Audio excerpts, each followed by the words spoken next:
South Africa, where the promise of adventure and the allure of rugged, untamed wilderness draw tourists from around the globe. But in one forgotten corner of its rural landscape, beneath that promise lurked something darker. This is the story of the gang that preyed on backpackers, an operation so chillingly efficient and veiled in simplicity that it slipped through the cracks of law enforcement for years. Today, we focus on just half of their tale, the beginnings, the mystery, the mounting dread. Let's begin. Emma was 26, a dreamer from Australia, who journeyed across continents to tell the story she felt in her heart. Africa through her camera lens. She arrived in South Africa brimming with excitement, her rustic backpack laden with equipment, DSLR camera, drone, notebooks, chargers, and hope. She chronicled her travels day by day, the shot of sunrise across the savannah, laughter with local guides, late-night campfires under the stars. In her voice notes back home, she spoke of the kindness of strangers, the breathtaking panoramas, and the growing conviction that this trip was the best decision she'd ever made. "I'm heading deeper inland tomorrow," she told her mother. "I'll be in that campground. No worries. Signal will be okay." That was Emma's last message. A week later, her family grew concerned. Her phone was offline. GPS trackers showed her whereabouts frozen. Messages went unanswered. A missing report was filed. Local police began a preliminary search, hoping perhaps she'd missed a signal or lost battery power. 2 days after she vanished, a white Ford Econoline van was found abandoned along a dirt track near the road she'd been traveling. The back door swung open slightly. Inside, her torn backpack strap laying across a red, muddy floor. Camera lens cracked and smashed. One boot, its pair gone. No sign of Emma, no signs of struggle. No blood, just that eerie stillness. The police cordoned off the scene. They photographed everything. They pulled bag fragments, lens shards, muddied fabric. One small detail stood out: a quick-set cigarette lighter, branded with a logo from a local township lounge, a place Emma had never shown concern with visiting. Strange, yet it was the first clue they could follow. Meanwhile, in the same region, locals whispered tales of other missing travelers. 2 German hikers who disappeared 6 months earlier, a Canadian couple last year, a French photojournalist last spring. All followed a similar travel route along rough terrain. All vanished without farewell. Their loved ones, too, filed missing persons reports, but local police, stretched thin, marked them unresolved. Ifri's grocery, near the last known location of Emma, became critical. The shopkeeper Navin remembered Emma. "She came in," he said. "Picked fruits, water map." She was laughing, talking softly. I asked if she was with a friend. Navin paused. "She said no." I said, "Okay, come back safe." But the vibe that day, something was off. Footage recovered from a nearby petrol station captured Emma at sunset, nodding to greet a passing world, searching for directions. In her hand, a rolled map. After that, surveillance cut to static. A white van enters the frame behind her, headlights positioned as though blocking the road. Then darkness. In Johannesburg, detectives convened. Detective Mbeki studied the footage. "This wasn't coincidence," he said. "Someone watched her, knew her route, planned for her." He ordered a forensic sweep of the abandoned van. They found the lighter, fingerprints on seat frames, textured fabric consistent with multiple passengers. Under the driver's side mat, a wooden clip with sand dust from a nearby riverbank. The team broadened their inquiry. They interviewed locals, rangers, guides. A rancher, Auntie Lindiwe, reported seeing 5 men, sometimes alone, sometimes in pairs, posting up along the trail at dusk, watching roads like vultures. One evening, she said, she heard a muffled call for help, saw no one. A dog barked, then silence. Mbeki assembled a grid of rumors, mapping disappearances along secluded roads and riverbeds. Patterns emerged. Passengers spoke of sudden tire bursts. Others remembered odd engine sputters before headlights winked out. Then friends disappearing into jungle roads without trace. A breakthrough arrived accidentally.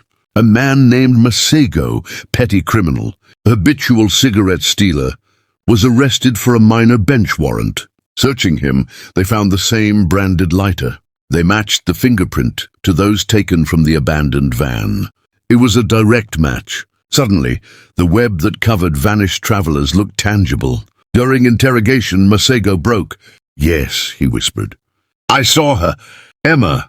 I saw her. My boss, Tebogo, sent me to cut her off." He named names: Tebogo, Lesedi, and Motlatsi. "We waited," he said, his voice trembling. "We stopped her. Didn't mean to. It just happened.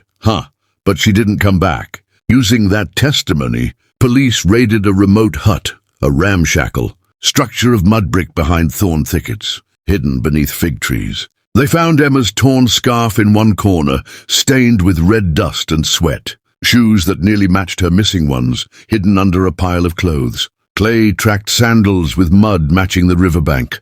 They dusted the wooden walls for prints, partial shoe prints, dusty handprints. The memory card from her camera yielded her last fleeting images, her bright smile at sunset, then a flash of a figure in motion, blurred by camera shake. Headlights visible next to her shoulder cut nothing. Silence. DNA from the lighter, the scarf, the boot print, all pointed to at least two suspects. Now detectives needed more, proof of motive, immersion in the act. They followed Lesedi and Motlatsi's muddled trail to Informal, border crossing to Lesotho, where forged documents were recovered in their possessions. Meanwhile, Tebogo lingered nearby, waiting for a deal. Detectives disguised as travelers intercepted him on a dusty road. Under surveillance, agents followed him to his home, a lean-to where torn luggage held passports and clothes of other tourists long missing. Despite this, bodies had never been found. For now, the case was about missing persons, evidence of assault, kidnapping. Public pressure mounted. Families demanded closure. Tourism officials scrambled to reassure visitors. Under mounting scrutiny, Motlatsi, only 19 and young enough to feel fear, cracked. During custody, he offered the only question that stopped other suspects cold. Did she scream? That stray question, absurdly callous, exposed the gang's nature. It wasn't targeted robbery or political message. It was brutal opportunism mixed with unfortunate planning. Now half the crux is clear. A gang of 5 men targeting alone. Backpackers at roadside in rural South Africa, using stolen clothes, abandoned vans, lack of communication to disappear with their victims. Their footprint is tiny. Their cruelty is wide.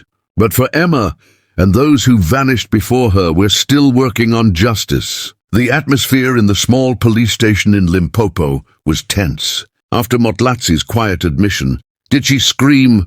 Silence fell like a heavy curtain. Detective Mbeki leaned forward slowly and asked, "Just one question. Where is she?" Motlatsi hesitated. "I don't know," he muttered at first. "I didn't go with them. I stayed near the road. Tebogo and Lesedi took her further down." His voice dropped. "They didn't bring her back." That single line shifted the case. It confirmed what the authorities had feared, but hadn't yet spoken aloud. Emma hadn't just vanished. Something happened deep inside the bushland that stretched for miles, untracked and unmapped in large sections. She had been taken. With that revelation, a special task force was set up. Drones were deployed. Sniffer dogs were brought in. For over a week, officers combed the land around the gang's hideout. Old riverbeds, abandoned wells, termite-mound tunnels, ditches buried in tall grass. They found bones, charred remnants of what looked like wallets, buttons, thread, but nothing could be confirmed yet. There was no DNA link. The land had swallowed its secrets. Meanwhile, the 3 arrested men, Motlatsi, Lesedi, and Masego, were held in isolation. Lesedi remained tight-lipped. Masego wept during questioning but said little. And Tebogo, he acted like he had nothing to fear. He laughed when interrogated. "Do you know how many foreigners come here?" he said. "You think you'll find one girl in all that wild land?" Tebogo had grown up in that region. He knew the terrain better than the police. He knew how far sounds carried at night, how fast the river flooded, how to read animal trails, how to disappear. Still, public pressure surged. International news agencies picked up Emma's story.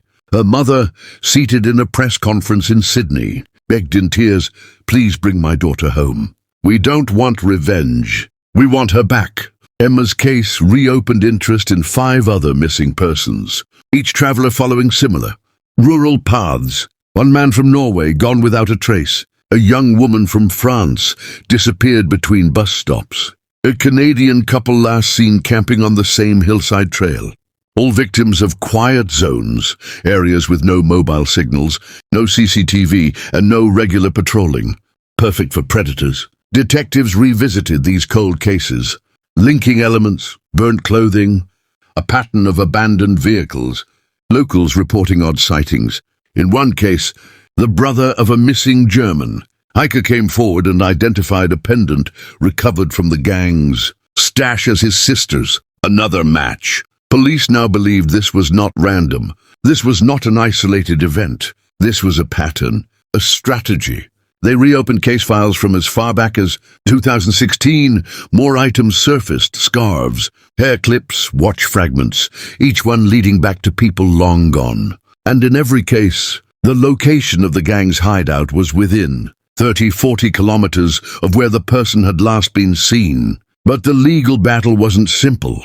Without a body, South African law made it difficult to pursue a full murder charge. The gang's lawyers argued that all evidence was circumstantial. Where's the victim? They asked again and again. How do you prove a crime without proof of death?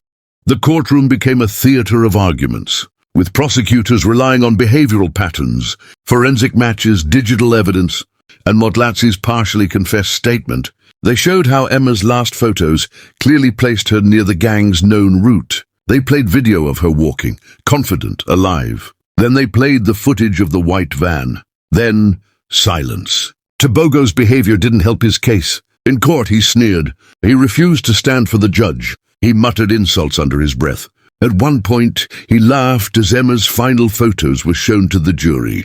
The room froze. Even the judge took a long pause before continuing. Still, the missing body made the prosecution's case difficult. They pivoted their strategy, charging the gang with kidnapping, robbery, destruction of evidence, and possession of stolen property, all backed with recovered items and fingerprints. If they couldn't secure a mirror conviction without a body, they would bury the gang in enough charges to lock them away for decades. During the trial, an unexpected witness came forward. A former member of the gang named Samuel, who had fled the group after things got too dark. Samuel confessed that the gang would wait at hiking routes where maps misled travelers, ambush them under the guise of offering help, and then disappear them. Some, he said, were handed off to criminal syndicates. Others were never seen again. Samuel detailed how they'd practice, misleading police by burning belongings in scattered locations. We never buried anyone in the same place twice, he said. That was Tebogo's rule.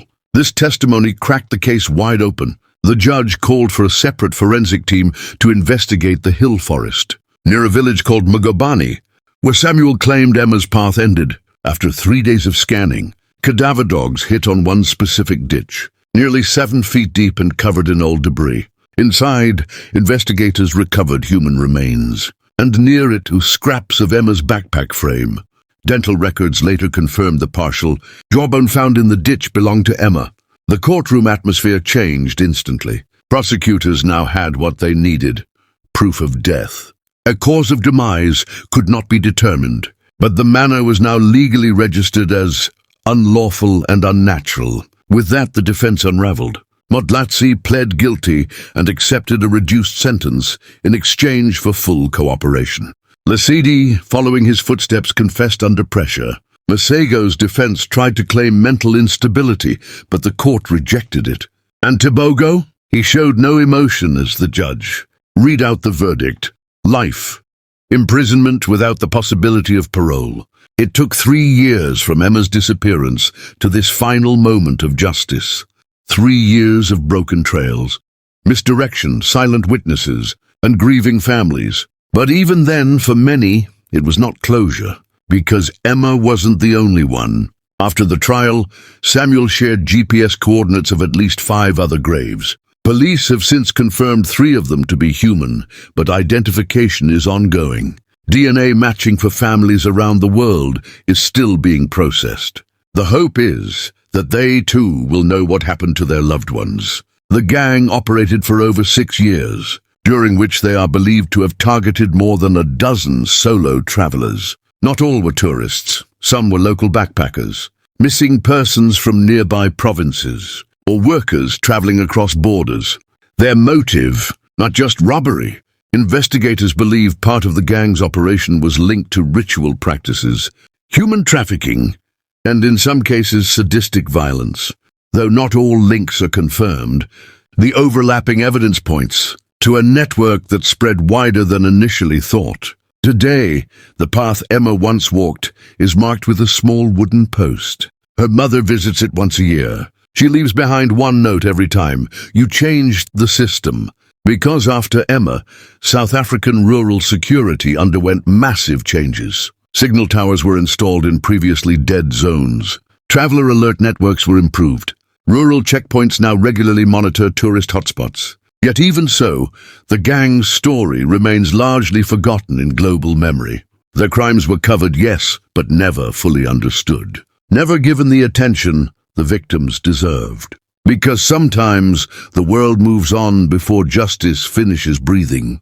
For creators and storytellers like you, this is where the job begins, to keep their stories alive. And as for Emma, the last photo she ever took, sunlight piercing between tree branches, wind pulling her hair back, her eyes locked on the horizon, now hangs in her mother's home. Framed with these words, "She went to find beauty. The world sent shadows instead." But even shadows tell a story.